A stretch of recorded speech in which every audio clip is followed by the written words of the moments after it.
Hi everyone, welcome back to my channel.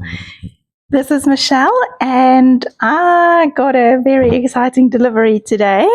I've been saving for a little while so I could treat myself to the Tim Holtz watercolor pencils. I'm not a get one set a month kind of gal. I like to get them all in one go. And so I was a little bit patient and I got them. Reason I got them is I was teaching a class over the weekend and one of the ladies brought her sets with her and I scribbled a little bit of that down into my journal and I was obsessed. And so when I got home, I decided the time is right. I'm just going to get them and it is what it is. And I'm so glad that I did. So this is my way of just swatching them out. So I'm not a swatcher, although I do sometimes swatch a little bit when I want to make like an interesting page, or with my coloring pencils, my normal ones, I did do a swatch and I stuck it in the lid of my little box that they're in. It just makes things a little bit easier. But today I decided that I will swatch some of the blues. And so that's what I did. I could not tell you which colors I've got here. I also can't tell you from which set they are. All I know is that they are the different blues. I think this dark one around the edge of that circle is marine, something marina, or I don't know, something like that. I'm sorry. So I'm scribbling them down and then I'm water activating them. And what I also like to do is I like to activate them with a little bit of gesso to see how their colors will change. So those little rectangles that I did there, I activated them all with gesso.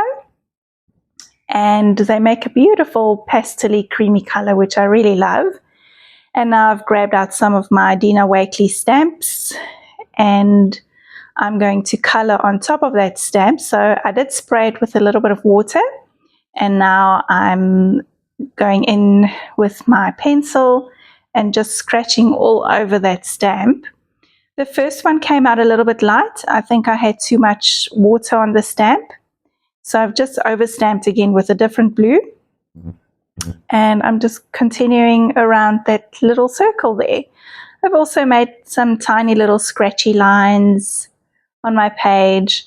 So really I'm just trying out the colors, seeing which colors I really like and looking to see what's going to happen when I add gesso.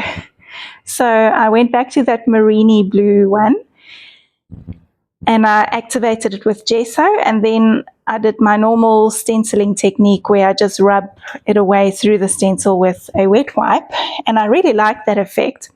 But I did find that because I didn't prime this page first, I didn't put any gesso or anything down, the paper went funny, so it almost split the paper. So the second time around, I put gesso down first, and then I sprayed over the top. Oh, not sprayed over the top, I'm sorry.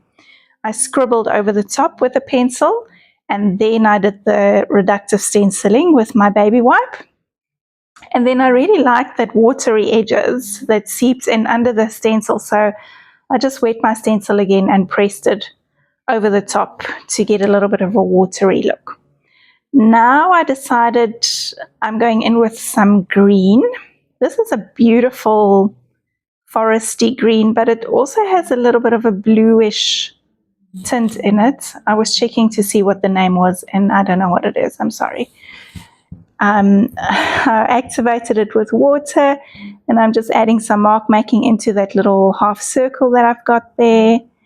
And I'm also going to try a different green with a different stencil, again just wetting it. I think this time around I wet the pencil, the tip of the pencil, but it wasn't working well enough, so I had to end up spritzing some water on the stamp itself, and that worked quite nicely. And then you'll see I keep going back and I keep making marks on that circle and I'm layering things over the top. So this is just really my way that I like to just see how things work together. So will I be able to layer things on top of each other? How easy will it be? How bright will the colors be? I did find, I did not test this specifically, so I might be wrong.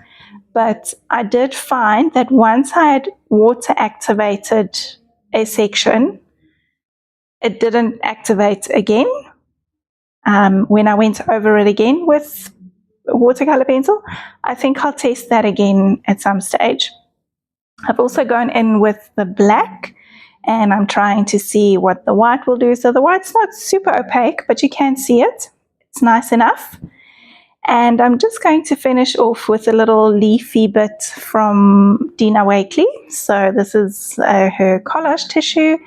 And I'm just going to fussy cut one of these leaves, leafy fronds, stems, things. And I'm going to stick it down with some gel medium. So I do like to trim these quite close to the edge because I really don't like that white halo that goes around my images. So I do try and trim them quite closely.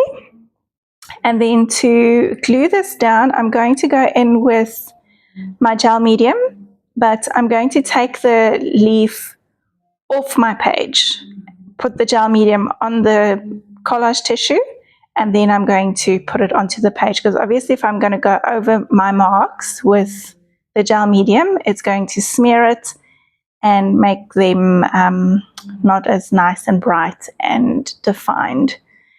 So I really like the way that looks. I was going to do a couple of leaves, but then I was quite happy with the one. I found a stamp that says "Be willing to play," and I'm just going in with some archival ink and I'm stamping off the excess just to add a little bit more interest. And then I decided just to add a little bit more black to balance the stamping. I'm going to add a couple of stars because I had the stars in the background there. I thought they would be good for that. And how cute do they look? I really like the way they look. And I'm just going in with like little crosses or X's, whatever you want to call them, just around those, just to make them a little bit more interesting. I did end up outlining those stenciled bits with white, and I kind of wish I didn't, because looking at this now, I really, really like that stark black star on there. But it is what it is. It's all done and dusted. I'm just going into the stamp and I'm just brightening up those words to make them pop out a little bit more. And now I'm outlining my stars. And that is about it. Let me know if you have tried these pencils before. What do you think of them? If you have not tried them before, I will be your enabler, and I can tell you that they are well worth the money spent, and a nice little collection to build up. All right. I will chat to you again very soon. Thanks for being here. Bye.